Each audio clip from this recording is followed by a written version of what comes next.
Hi there, good morning, good afternoon, and good evening. In this video, let's talk about how to fix Messenger video call no sound problem.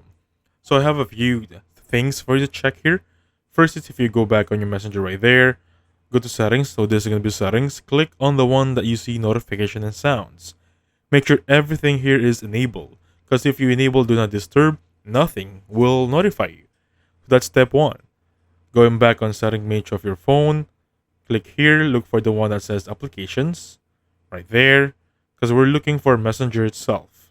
I think in Android it's going to be called App Manager, but anyway, if you're here, make sure that your notifications is going to be also enabled all the way. Make sure you announce notifications turn on, show preview is going to be depending on your own choosing, but make sure that this one right there, allow notification is going to be right there.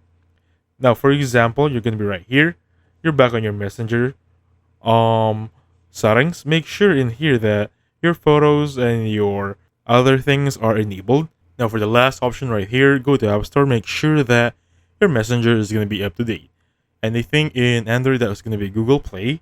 So just simply search for Messenger in the App Store right there and make sure it's up to date.